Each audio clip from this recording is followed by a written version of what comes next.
Black सी से रूस के बड़े एक्शन की तैयारी, ये बड़ी खबर आपके सामने, जहां देखिए ब्लैक सी में ही रूस ने अपने मिसाइल कैरियर भी बढ़ाने का फैसला लिया है। अब ब्लैक सी में 13 रूसी शिप देखे गए हैं, ये एक बड़ी डेवलपमेंट है, बड़ी खबर है। और ब्लैक सी में ही 4 कैलिबर क्रूज मिसाइल कैरियर भी देखे गए हैं। मायने क्या है, क्या बड़े संकेत मिल रहे हैं ब्लैक सी में, जिस तरीके से ये मूवमेंट्स हो रही है, ये डिप्लॉयमेंट्स हो रही है, क्योंकि ब्लैक सी से ही रूस क्या अब बड़े एक्शन की तैयारी में है। और ब्लैक सी में रूस ने जिस तरीके से मिसाइल कैरियर बढ़ा दिए हैं, क्या संकेत मिल रहे हैं, इस पर चर्चा करने से पहले ब्लैक सी में अमेरिका और रूस के बीच हुई टक्कर को लेकर लेटेस्ट अपडेट आपके सामने, क्योंकि अमेरिकी ड्रोन से रूसी विमान टकरा गया है और रूसी सुखोई 27 जेट ने अमेरिकी MQ-9 को यह टक्कर मारी है। एक बार फिर से बता दें, यह बड़ी खबर आई है जहां रूसी सुखोई 27 जेट ने अमेरिकी MQ-9 को मारी टक्कर, और वही तस्वीर आपके सामने।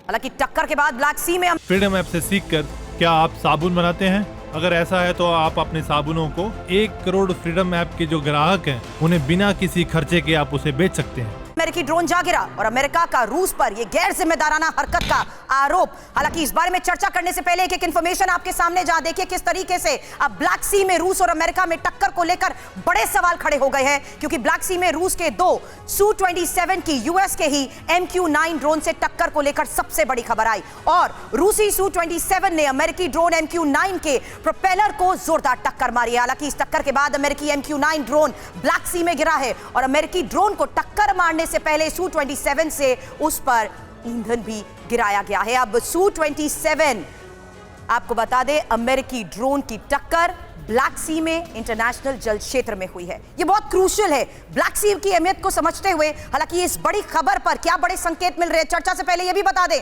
कि रूसी Su-27 फाइटर जेट ड्रोन में टक्कर के बाद क्रीमिया बेस पर यह लौट आया, और अभी तक यह साफ नहीं है कि MQ-9 को कहां से ऑपरेट किया जा रहा था। क्या यह महज सिर्फ एक एक्सीडेंट था? शरदेंदु सर, यह एक बड़ा सवाल है, क्योंकि इसे एक्सीडेंट कहकर भी नजरअंदाज नहीं कर सकते। अगर दोनों अपनी तरफ से यह तर्क देते हैं कि यह हमारा रूटीन वॉच था, बावजूद इसके क्या यह माना जाए कि अमेरिका और रशिया एक्सीडेंटली ही सही लेकिन फिजिकली आमने सामने?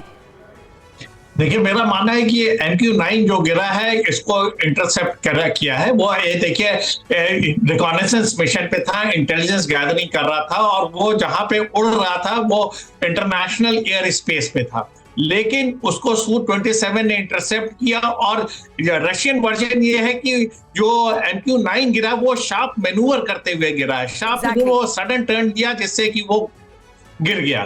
लेकिन अमेरिकन वर्जन बोलता है कि नहीं, ये एक बड़ा रेकलेस एक्शन था Su-27 का, उन्होंने टक्कर मारी, उसका प्रोपेलर को हिट किया, जिसकी वजह से उसको फर्दर मैन्यूवर नहीं किया जा सकता था और वो अपना ब्लैक सी में जाके गिर गया। ये बहुत ही महत्वपूर्ण घटना है। ये 2 देशों के बीच में टकराव, यूएस जो यूक्रेन को पूरी मदद दे रहा है, उसमें पूरे नाटो कंट्री इन्वॉल्व हैं। ये अगले 7 दिनों में इस युद्ध की दशा और दिशा तय करेगा। यूक्रेन पूरी तरीके से तबाह हो रहा है, क्योंकि 2 बड़े देशों के बीच का ये टकराव। फ्रीडम ऐप से सीखकर क्या आप साबुन बनाते हैं? अगर ऐसा है तो आप अपने साबुनों को 1 करोड़ फ्रीडम ऐप के जो ग्राहक हैं उन्हें बिना किसी खर्चे के आप उसे बेच सकते हैं।